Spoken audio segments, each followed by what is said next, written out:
Let us move on to the next case number 4, when the object is placed between C and F.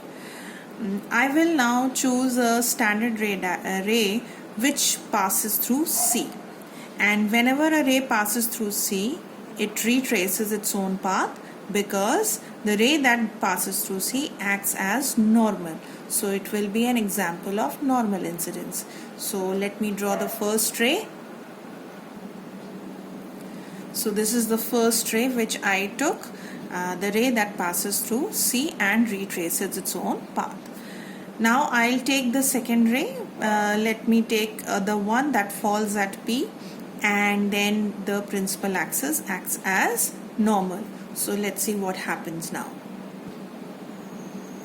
So this is the second ray. The ray falls at P and then it goes in this manner. The reflected ray goes in this manner.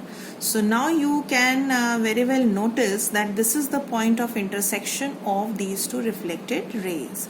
That means the top of the arrow, top of this object A will be obtained here. So the image will appear to look like this. So this is A dash, the image of the arrowhead, and the rest of the images obtained in a similar manner. So now what do you observe? That when the object is kept between C and F, you obtain the image which is beyond, somewhere beyond C. The location of the image is beyond C. This is the first thing. The second thing to be noticed here is that if you compare the size of the object and the image, so you will find that image is bigger than the object, right? So this is the second observation, and now comes the third one. Let us see the image, the nature of the image which is formed. So definitely it is real and inverted. So these are the three characteristics of the image that we obtain under this situation. So position of the image is beyond C. Size, it is bigger than the object, so we can write that it is enlarged. And nature is real and inverted.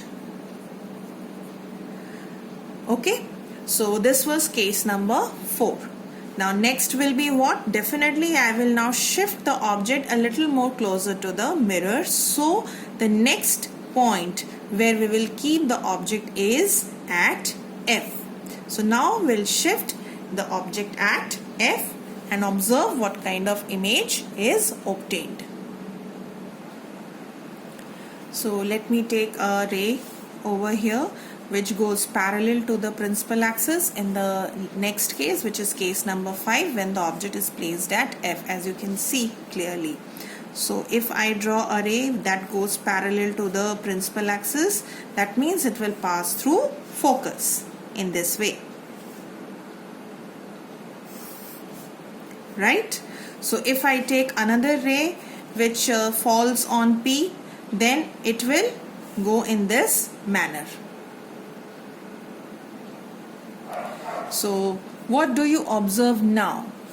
You will observe here, and you must have observed that the first reflected ray and the second reflected ray both are parallel to each other, and parallel rays never intersect. So when parallel rays will not intersect, when the reflected rays will not intersect, that means you will not obtain any intersection point, and hence in this situation we say that the image is obtained at infinity. That means somewhere very far off if the rays meet. Now on extending backwards also you will not get the image because parallel rays will not intersect each other. So this is the first thing about the position of the image, that it is obtained at infinity. Definitely, if you now compare all the ray diagrams that you have studied so far, a very important thing is to be noted here. The very first ray diagram, when you kept the object at infinity, you obtained the image at F. Fine. And in this particular ray diagram, when you kept the object at F, you are getting the position of the image at infinity. So in this way, these two are reverse of each other. Second important point that you will notice, that this was the condition when the size of the image was highly diminished, when the object was at infinity, right? This was the maximum distance. And as you have started bringing the object closer to the mirror, you must have noticed the size was increasing. So first it was highly diminished. In the second situation, it was diminished, that means a little bigger. In the third case, it needs to be observed that the size even was bigger, and now the size of the image was almost same as the size of the object. Case number 4, you shifted the object more closer to the mirror, and now you have got an enlarged sized image. That means the image which you will obtain under this situation, when the object is even closer than the previous case, so the size of, when the object is even closer than the previous case, so the size which you will obtain for the image will be highly enlarged, right?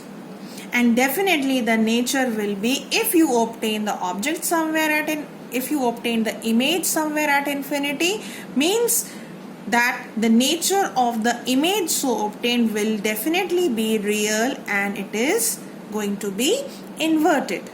So this is the very important observation that has been told to you just now. That means if you compare case number 5 and case number 1, object is at infinity, image is at F.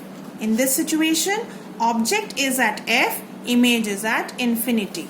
Second, the size of the image is highly diminished, but the size of the object, but here the size of the image is highly enlarged. So this means case number 1 and case number 5 are exactly reciprocal or inverse of or reverse of each other. Similar scenario, similar analysis you can understand between case number 2 and case number 4. Case number 2 says that the object is beyond C, right? And when the object is beyond C, where did you get the image? You obtained the image between F and C, right? Now if you see case number 4, you kept the object between F and C. You kept the object between F and C, and where did you get the image? You got the image beyond C.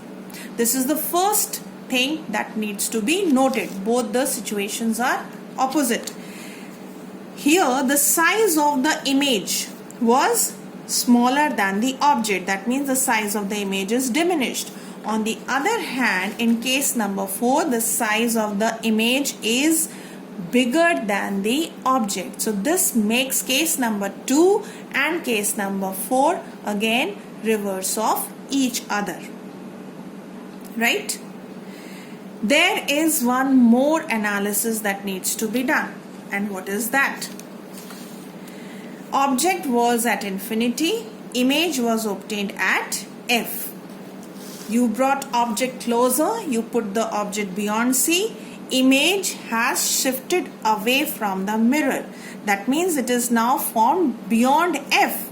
You can see here clearly, right?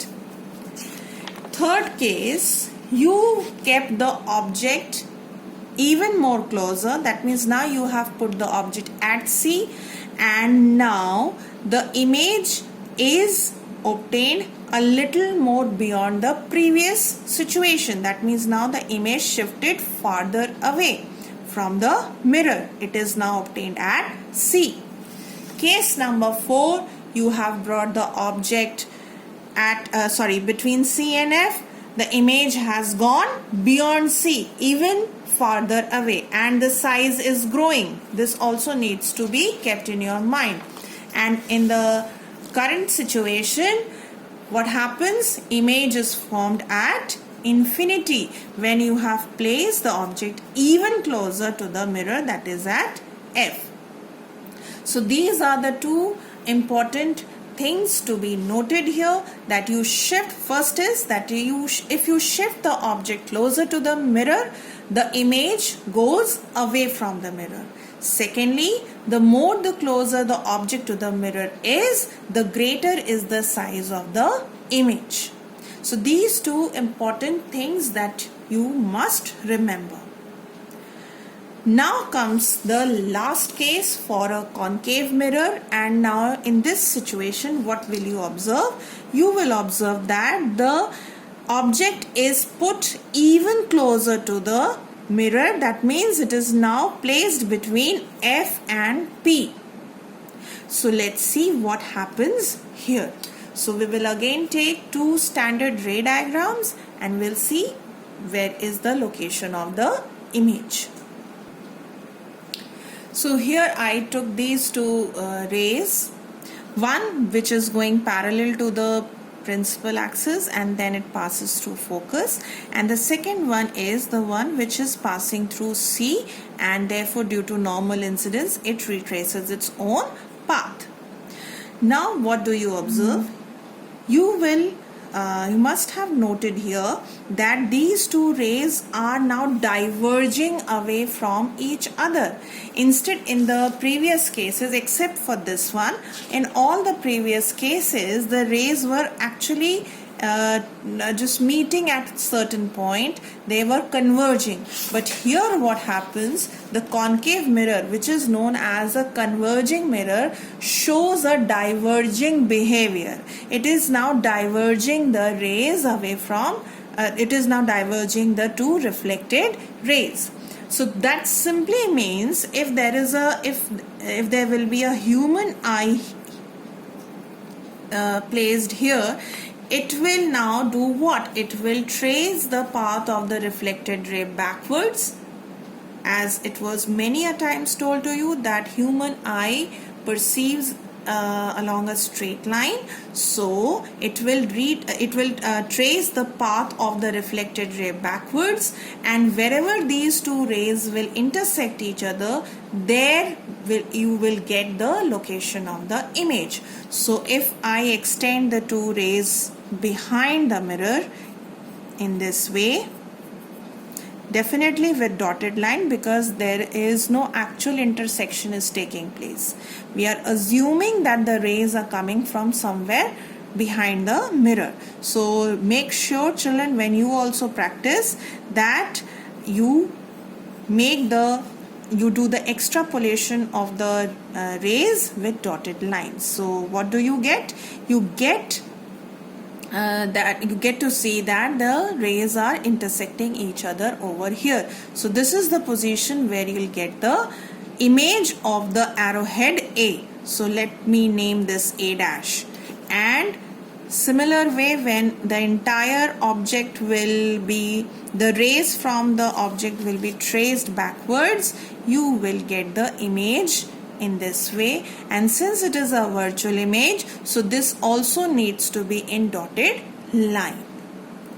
So now this is the situation, and this is the only condition when you get the virtual image of the object.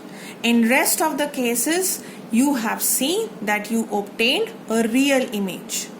So now let me write down the position of the image. So where is the position of the image? It is behind the mirror.